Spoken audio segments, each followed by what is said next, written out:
बिहार के आतंक का दूसरा सबसे बड़ा पर्याय अपने समय में रहा था सुरेश राजभर।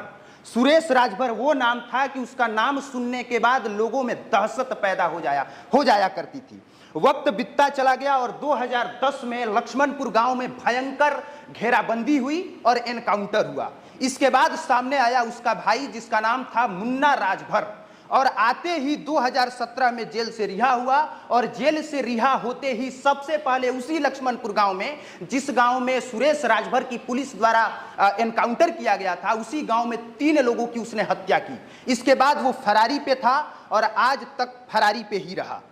लेकिन सबसे ज्यादा दिलचस्प बात यह है कि वो जो सुरेश राजभर की हत्या में शामिल था सबका मर्डर करता गया और उसने 7 हत्याएं की, जिसमें से 5 हत्या लक्ष्मणपुर गांव में हुई, 1 हत्या नावा गांव से और 1 हत्या जदपुरा में।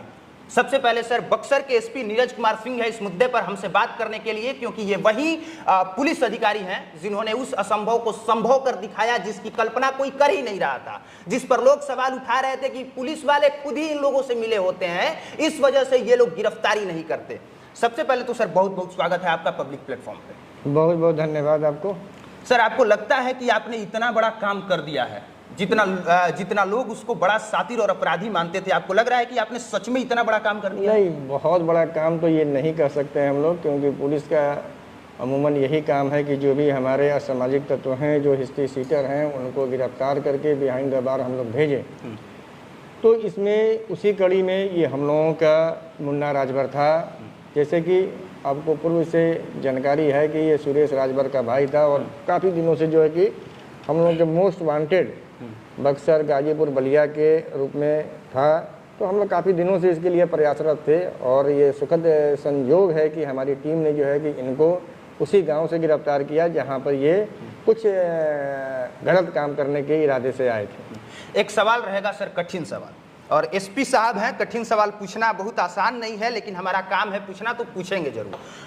2017 में वो उत्तर प्रदेश के जेल से रिहा होता है और अपने भाई का बदला लेने के लिए सबसे पहले उसी गांव में आके 3 लोगों की हत्या कर देता है। और 2017 के बाद आज 2022 है, तो इतना लंबा वक्त कैसे लग गया एक अपराधी को पकड़ने में? देखिए, पूर्व के जितने भी हमारे पदाधिकारी, पुलिसकर्मी रहे, वो सतत इसके लिए प्रयासरत रहे।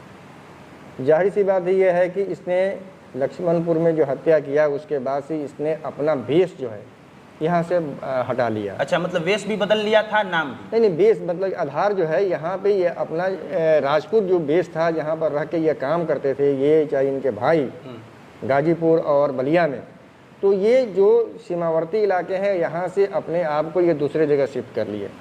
इसी दरमियान जो है कि इन्होंने अपना नाम भी चेंज कर लिया। जैसा कि हम लोगों ने पूर्व में भी आप लोगों को बताया है कि मुन्ना राजभर से यह माया शंकर राम कर लिए और पूरा का पूरा जो है कि अपना एड्रेस जो है कि दिल्ली के नाम से इन्होंने कर लिया। और जब ये गिरफ्तार हुए तो उनका जो भी पैन कार्ड था, आधार कार्ड था और वोटर आईडी कार्ड था और जितने भी बैंक के पेपर थे वो माया शंकर राम के नाम से था। और हमारे जो डॉक्यूमेंट थे, डॉक्यूमेंट में यहाँ मुन्ना राजभर का, उसमें कभी इनका वैधानिक फोटोग्राफ नहीं था। अच्छा। तो जिसके कारण जो है कि हम लोगों को अड़चने में हमारे पूर्व के पदाधिकारियों को अड़चने आई थी। लेकिन हम लोगों ने जो है कि इस बिंदु पे भी जो है जो पूर्व के जो है कि जो हमारे पास डॉक्यूमेंट थे, गाजीपुर बलिया में जो इनके डॉक्यूमेंट थे, सारी चीज़ों को हम लोगों ने खंगालना शुरू किया।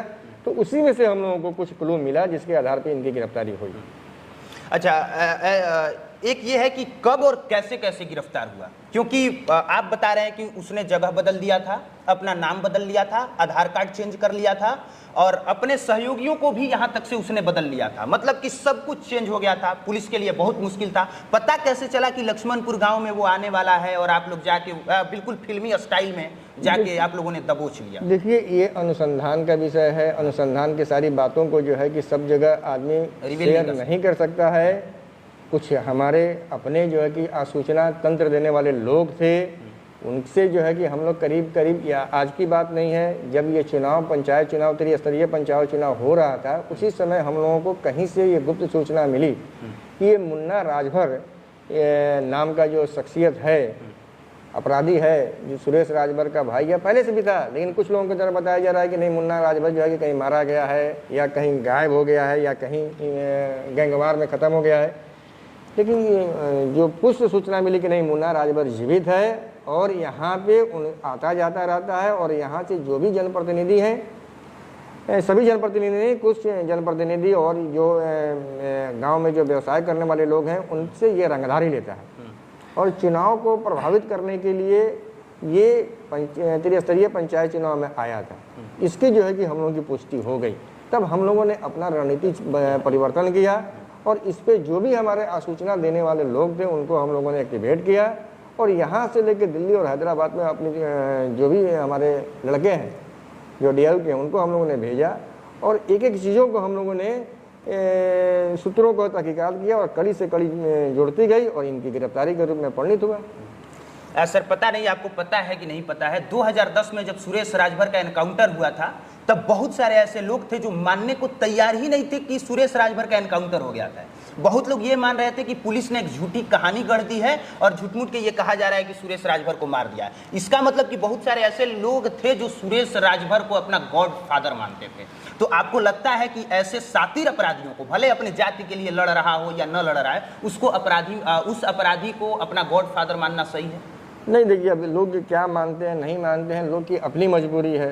अब मुन्ना राजभर है, सुरेश राजभर है, अब कोई भी ग्रामीण है, कोई भी जनता है, किसी जो है कि शौक से जो है कि किसी को जो है कि गॉड फादर नहीं मानते हैं। होगा कुछ उनकी अपनी मजबूरी होगी, कोई स्थानीय समस्याएं होंगी जिस कारण जो है कि इन लोगों को मुझे नहीं लगता है कि ये जानबूझ के या गॉड फादर के रूप में इनको प्रश्रय दे रहे होंगे। कोई ना कोई इनकी मजबूरी रही होगी जिसके कारण से ये लोग इनको प्रश्रय दिए हैं। तो अब मुन्ना राजभर की गिरफ्तारी हुई है, क्या लोगों ने इस बार पूरी तरह से भरोसा कर लिया है कि नहीं इस बार मुन्ना राजभर की ही गिरफ्तारी हुई है? देखिए, मुन्ना राजभर को जिस समय हम लोगों ने गिरफ्तार किया उस समय ये अपने आप को माया शंकर राम बता रहे थे। माया शंकर राम बता रहे? हाँ, उस समय भी माया शंकर। पूरा का पूरा जो है कि ID इनका जो है, पहले भी बताया हमने कि इनका जो है पैन कार्ड से लेके आधार कार्ड से लेके वोटर ID कार्ड सारा का माया शंकर राम है। इन्होंने काफ़ी हम लोगों को उलझाने का प्रयास किया कि मैं माया शंकर राम हूँ। हमारी टीम जो है कि वहाँ दिल्ली में काम कर रही थी, वहाँ से भी इन लोगों ने बताया कि नहीं माया शंकर राम जो है। लेकिन कुछ चीज़ें हैं जो कितने से भी बड़ा साथी अपराध कर्मी हो, कुछ न कुछ साक्ष्य क्लू छोड़ता है। इसी के द्वारा इनके द्वारा कुछ गड़बड़ियाँ की गई जिसमें जो है कि ये अपने ही जाल में, बुने हुए जाल में फंस गए और बाद में खुद ही ये डिस्क्लोज किया कि नहीं मेरा नाम जो है मुन्ना राजभर है। क्या हो सकता है कि इसमें सफ़ेद पोस्ट वाले को भी हाथ माना जाए? नहीं, क्योंकि इतने दिन तक बाहर रहना ये साधारण बात नहीं है। अब देखिए अब हम लोग का जो है कुछ चीज़ें होती हैं कि जो अपनी कमी को जो है कि किसी को ऊपर जो है कि थोपना नहीं है। हमारे पुलिसकर्मी काफ़ी प्रयासरत रहे। हो सकता है कि किसी केस को डिटेक्ट करने में कम समय लगता है, किसी केस को पकड़ने में ज़्यादा समय लगता है। पुलिस का है, पुलिस का काम निरंतर प्रयास करते रहना है और उसी निरंतर प्रयास का नतीजा है कि इनकी गिरफ्तारी हम लोग ने किया है। अब समझ लीजिए कि मुन्ना राजभर की गिरफ्तारी कोई साधारण सी बात नहीं है। जो लोग भी बक्सर जिले के हैं और खास तौर पे राजपुर थाना से बिलोंग करते हैं वो जानते होंगे मुन्ना राजभर कौन है, उसका अतीत क्या है और उसके भाई सुरेश राज की कहानी क्या रही थी, उसका दहशत कितना था और उसकी दहशतगर्द की आड़ में कितने लोग खौफ के साए में जी रहे थे। ये उन लोगों को बखूबी पता है। बाकी जिनको नहीं पता है, जब मैं इस तरह का इंट्रो दे रहा हूं तो आप सब अनुमान लगा रहे होंगे कि अगर कुमार अभिनव SP साहब के सामने बैठ के इस तरह का इंट्रो दे रहा है तो वो अपराधी साधारण सा तो कतई नहीं रहा होगा।